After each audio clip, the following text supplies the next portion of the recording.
She's going to make tech companies do more to keep kids safe online. She'll invest in high-impact tutoring to get kids who are struggling back on track.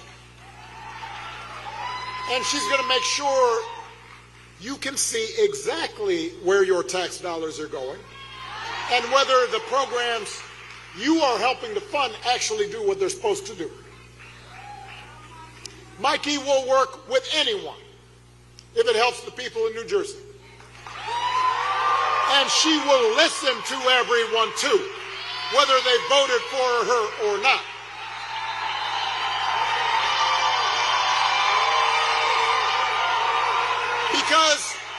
Because she knows that if we want to make progress on the things we care about, we have to be able to disagree without calling each other nasty names or demonizing each other. At a time when our politics feels just so broken, we need leaders like Mikey, public servants who are in it for the right reason, who are focused on the future, and who will always stay connected to the people that they were elected to serve. Now, her opponent, not so much. Mikey's opponent has now run for governor 3 times in a row. I mean, I believe in persistence, but at a certain point. So 3 times in a row. Other 2 times he lost. So this time his strategy is to suck up to the Republicans in Washington. So Donald Trump called Mikey's opponent 100% MAGA. Not a great endorsement. When he was asked to give the Trump administration a grade, Mikey's opponent said they deserved an A. Don't boo. I mean, I know there's been great inflation, but really, an A. This is the best we could do. These are the same folks who put secret war plans in a group chat.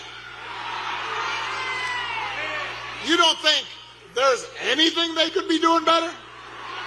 No room for improvement? Jersey, we don't need a governor who puts party and ideology ahead of the people that elected that governor.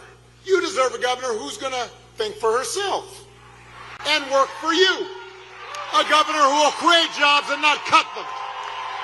A governor who will lower costs and not raise them. A governor who will bring people together and not divide them. A governor who will do right for the people of New Jersey, no matter what anybody in Washington thinks. You deserve a governor like Mikie Sherrill.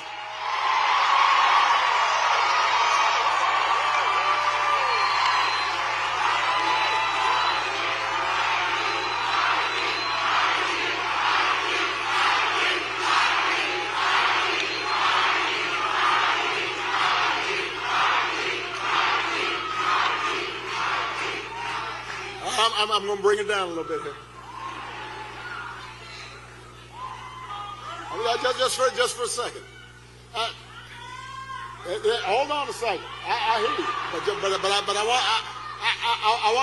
I want to kind of wrap up with something that I want everybody to think about.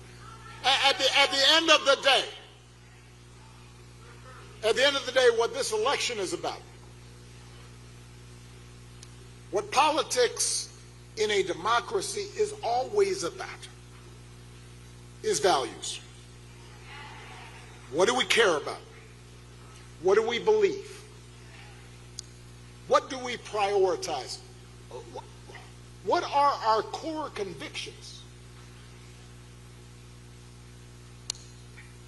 You know, a lot of people have asked me lately whether I am surprised at the direction the country is taking. And even though I'm the hope and change guy, I want to be honest with them. And so I admit to them that I have cause for deep concern. I admit to them that I'm worried about how quickly basic democratic rules and norms have been weakened. I'm worried about how willing Republicans in Congress have been to abdicate their role as members of a co-equal branch of government, and how they refuse to buck the president even when they know he's out of line, even when a lot of them privately admit that power is being abused in ways that will hurt their constituents, that will hurt the country.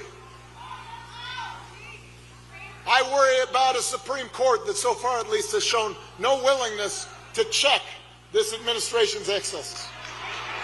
Even when those actions break all legal precedent and seem to defy the bedrock principle that no one's above the law. I worry about the growing concentration of economic power in the country, with just a handful of mega billionaires and companies controlling what we see and what we hear. And I worry about how much that economic power distorts our political process.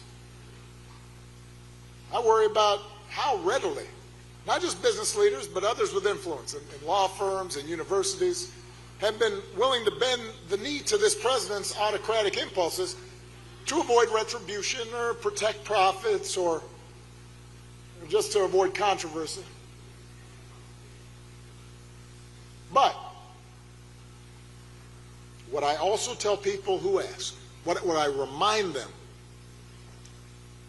is that this contest of ideas, it's not new. America's always had competing stories about who we are and what this nation stands for. The first story says, we the people mean just some of us. That in order to qualify, you got to be the right color, you've got to come from the right family, you've got to worship the right way. It says that even though we got rid of a king, that was the whole point of the revolution, there's still a caste system in America, a pecking order of who makes decisions and who obeys, who gets opportunity and who is obliged to serve. And that story is policed by fear and by force.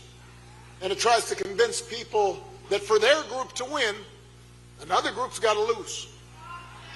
It tries to convince people that if somebody doesn't look like you or doesn't think like you or practice religion exactly the way you do, they must be a threat to your way of life and need to be put in their place. That's how Donald Trump thinks about America. That's what Make America Great Again means. Putting people like him back in charge even when they don't know what the hell they're doing. Now, so that's one story, and that story's been part of America. You can pretend it hasn't been, but you can get rid of, you can try to whitewash school books and go to national parks and say, let's get rid of that, and that sign that says Native Americans used to live here. You can do all that, but that story has always been part of America. And that story isn't even new. It isn't even uniquely American. For most of human history, it's the way society worked. There was a hierarchy, and there were lords, and then there were peasants, and some people had everything, and some people had nothing. There are all kinds of countries that still operate that way. And for a long time, that story of caste and privilege and concentrated power was the law of the land in America. For decades, if you looked like me, you were property.